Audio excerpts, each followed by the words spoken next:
Hebreus capítulo 1, verso de 1 a 4. Havendo Deus outrora falado muitas vezes e de muitas maneiras aos pais pelos profetas, nestes últimos dias nos falou pelo Filho, a quem constituiu herdeiro de todas as coisas, pelo qual também fez o universo. Ele que é o resplendor da glória e a expressão exata do seu ser, sustentando todas as coisas pela palavra do seu poder, depois de ter feito a purificação dos pecados, assentou-se à direita da majestade nas alturas, tendo se tornado tão superior aos anjos quanto herdou mais excelente nome que eles. Deus, obrigado pela tua palavra, podemos abri-la nessa noite, meditar nela. Obrigado porque a tua palavra é a verdade, somente ela pode nos conduzir nesta vida terrena até chegarmos na glória, na instrumentalização do teu Santo Espírito que habita em nosso meio. Obrigado, Senhor Deus, por essa certeza, por essa convicção que vem aos nossos corações. Tem misericórdia, Senhor, daqueles que ainda não acolheram a tua palavra e não receberam a Jesus Cristo, o único Senhor e único Salvador.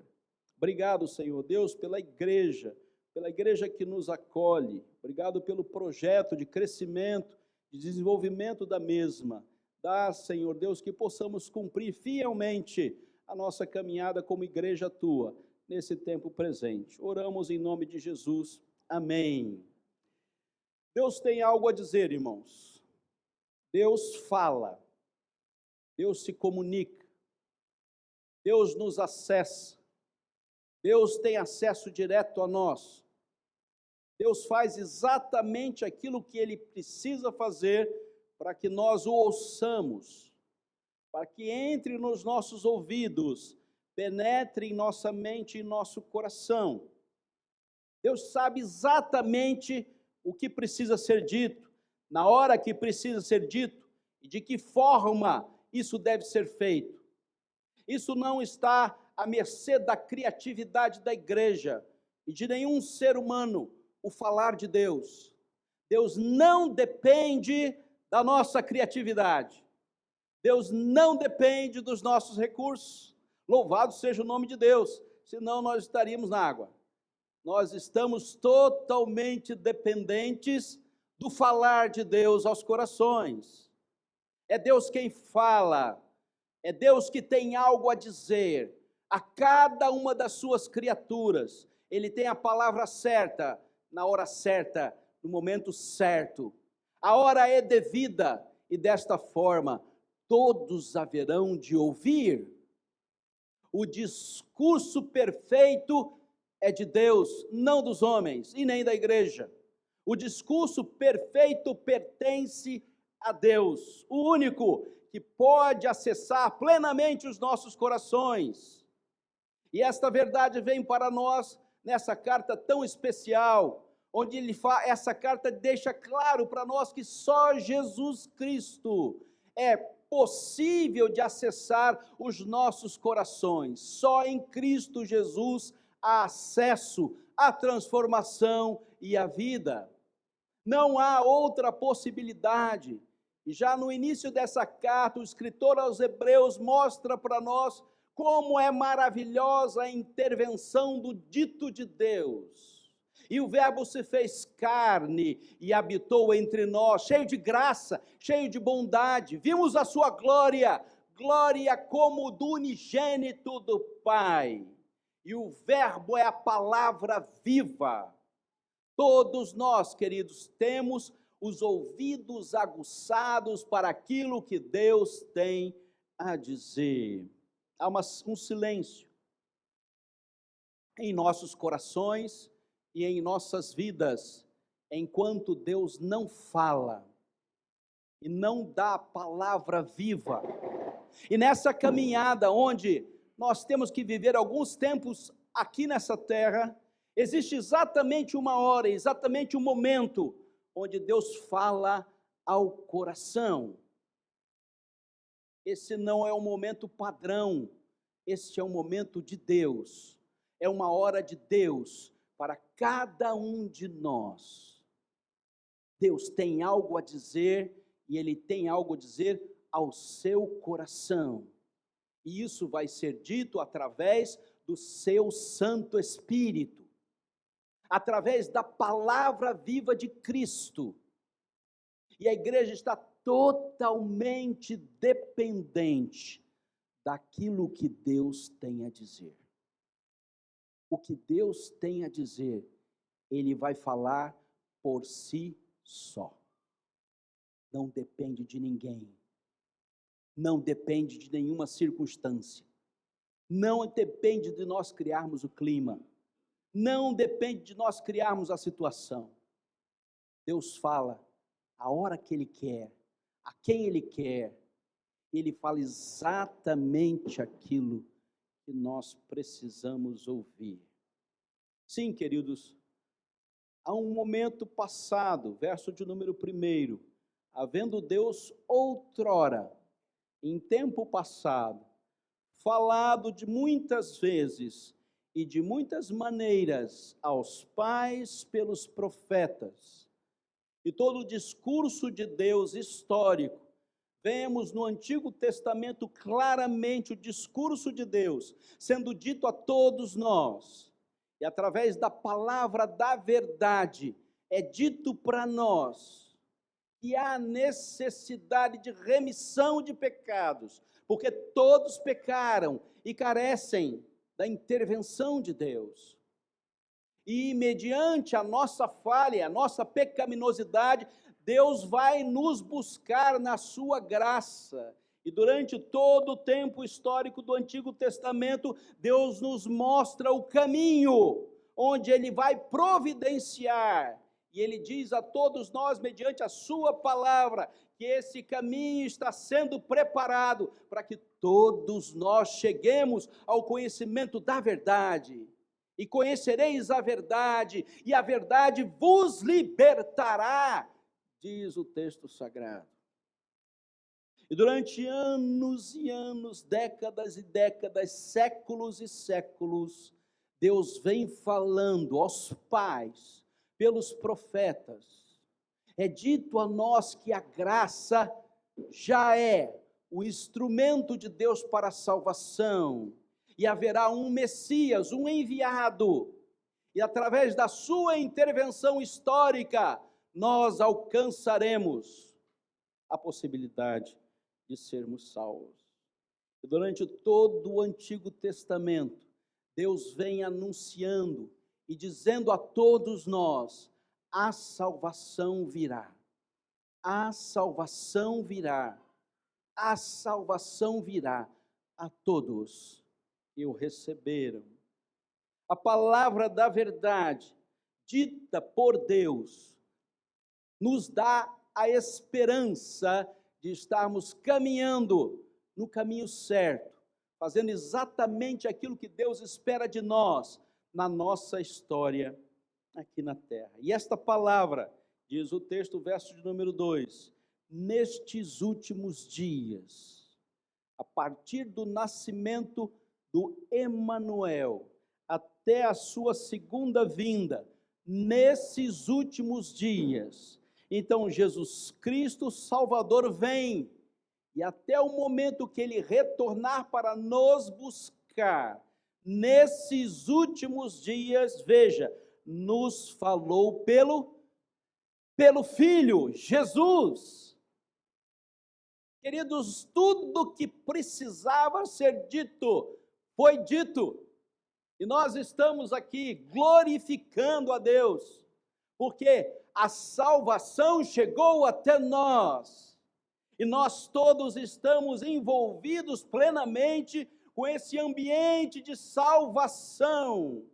Cultuamos a Deus domingo após domingo, estamos aqui celebrando a comunhão dos santos, estamos todos aqui cumprindo o nosso dever de proclamação. E nesses últimos dias, Deus tem algo a dizer: o Filho já está com vocês, o Filho já veio, O Filho já cumpriu o seu ministério de reconciliação, e agora todos nós caminhamos aguardando a sua segunda vinda para chegarmos na glória. Meus queridos, o mundo que vivemos é um mundo de altares. Todo mundo quer um altar para subir. Nós precisamos de altar. Isso aqui não é um altar, isso aqui é um púlpito. A Igreja Presbiteriana do Brasil não tem altar. O pastor está aqui para ensinar. Os presbíteros estão aqui para administrar. Os músicos estão aqui para nos conduzir no louvor. Não tem altar nessa igreja. O mundo é apaixonado por altares. Nós queremos fazer ídolos, diz João Calvino. O nosso coração é carente de ídolos. Nós queremos criar pessoas e situações que nós possamos adorar. O ser humano é carente de uma idolatria. Ele quer colocar alguém no lugar de Cristo Jesus. Ele quer colocar alguém no trono do seu coração. E o trono do seu coração não é mais o ambiente de adoração ao único que deve ser adorado. Nós somos carentes de sermos idólatras. Eu quero adorar alguém. Eu quero adorar alguma situação. Eu quero adorar alguma instituição. Eu quero adorar algum mérito humano. Pois bem, meus queridos, Deus só nos fala através do Filho, Jesus Cristo.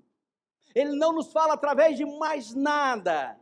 E o único discurso que Deus tem da primeira vinda de Cristo, a segunda vinda de Cristo, é Jesus.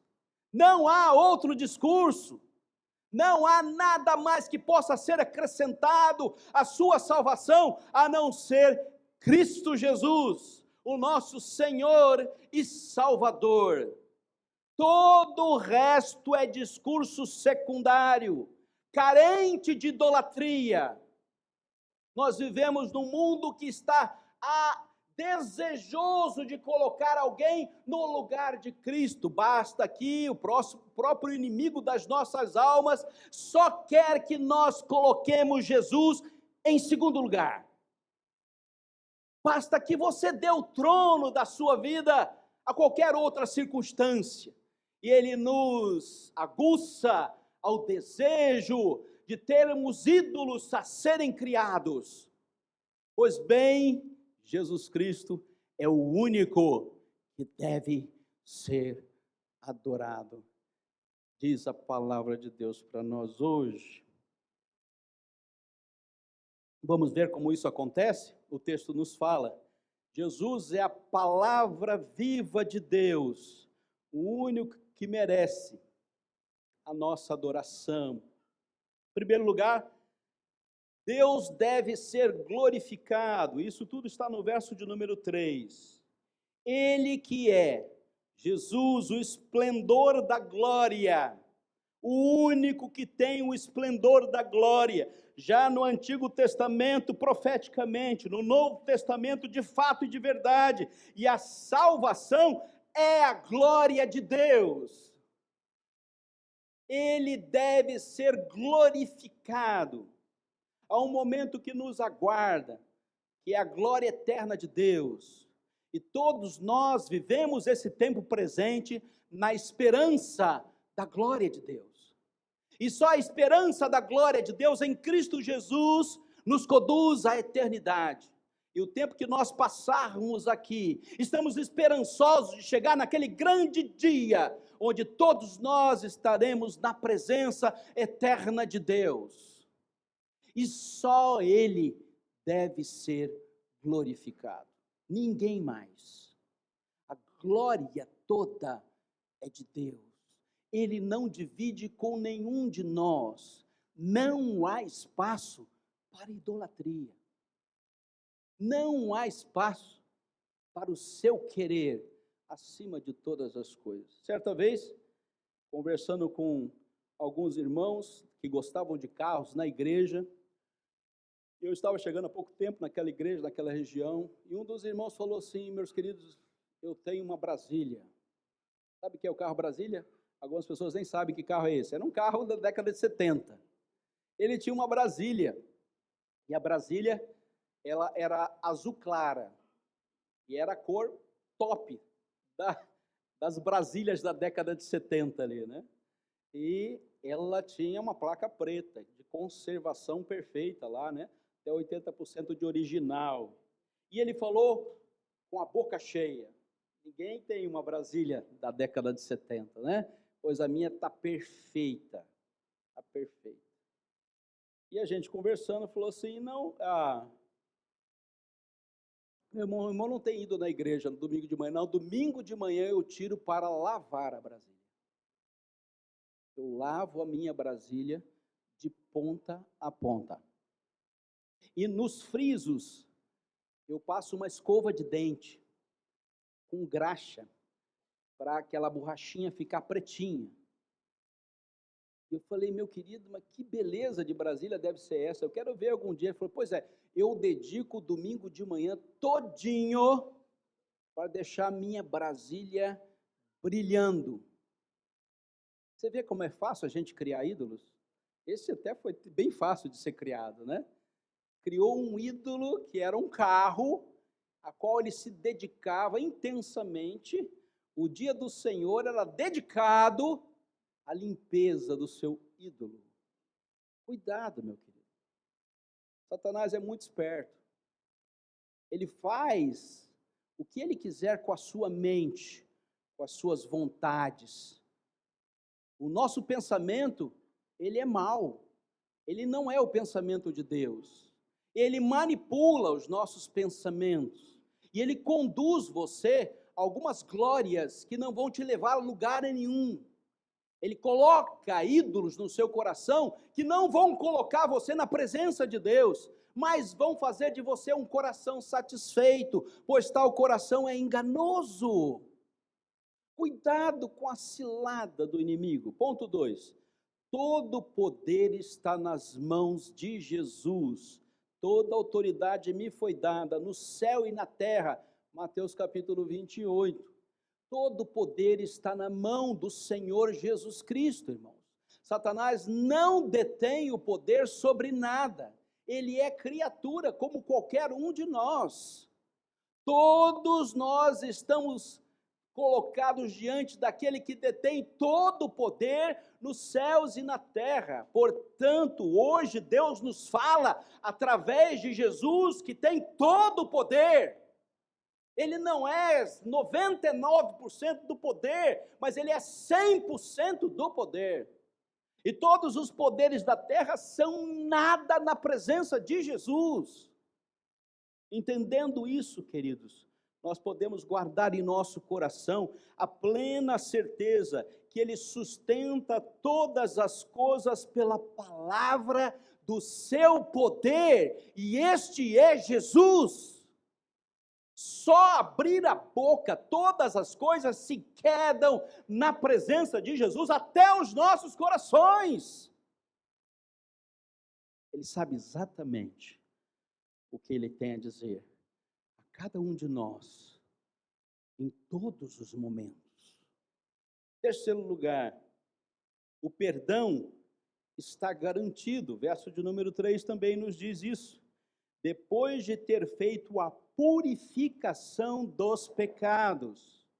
E hoje Deus tem algo a dizer para nós em Jesus. Você tem acesso ao perdão de Deus, não importa qual foi a cena, não importa qual foi o erro. Arrependimento mais confissão sempre dará no perdão de Deus, nunca falhará o perdão do Senhor. Então, como somamos essa certeza de que arrependidos e confessamos os nossos erros, Ele é fiel e justo para nos perdoar, e não só perdoar, mas nos purificar, tirar a marca do pecado da nossa caminhada até que cheguemos na glória. Assim será para todos sempre. E Deus tem algo a dizer. Não há pecado que Deus, o sangue de Cristo, não possa purificar. E lembramos disso todo mês aqui na frente, com a celebração da ceia do Senhor. Não há erro que Deus não possa consertar em Cristo Jesus. Em quarto lugar, Ele, Jesus, está intercedendo por nós na presença do Pai, assentou-se à direita da majestade nas alturas. Para que Jesus voltou para a glória? Para interceder por nós, para colocar-se em intercessão pela sua igreja. E ele fala o seu nome na presença do Pai. Ele está intercedendo por você agora e vai interceder por você até que você chegue na glória. Este é o Salvador, Jesus Cristo, o Senhor. Ele é o centro da história de toda a salvação. Termino, irmãos. A glória, a Ele seja glória pelos séculos dos séculos.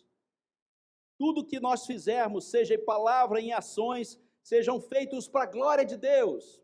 Segundo lugar, o poder, para fazer infinitamente mais de tudo quanto pedimos ou pensamos, conforme o seu poder que opera em nós, igreja. Ele é o perdão em terceiro lugar, porque se confessarmos, Ele é fiel e justo para nos purificar e tirar toda a marca do pecado em nossas vidas. E Ele está intercedendo por nós, assentado à direita de Deus, fazendo a justiça com o seu sangue remidor. Glória, poder, perdão e intercessão. Deus tem algo a dizer para nós, irmãos. E Ele tem algo muito importante para nos dizer. Só existe um Salvador e Senhor, Jesus. Não existe mais ninguém. Não existe outro discurso. Não existe outra palestra, não existe outra instituição, só existe Jesus para nos salvar. E se apegue a Ele, e morra abraçado com Ele, porque certamente você entrará na glória. Este é o único caminho, o único e vivo caminho consagrado pelo rasgar do véu. Jesus é o seu Salvador, e Ele também é o seu Senhor. Abandone seus ídolos, deixe-os na porta dessa igreja. Na porta dessa igreja não, um pouquinho mais para lá. Abandone seus ídolos, deixe ele por algum lugar aí, não se abrace com nenhum deles, fique só com Jesus, e a glória é certeza para você. Que Deus abençoe a sua palavra, amém.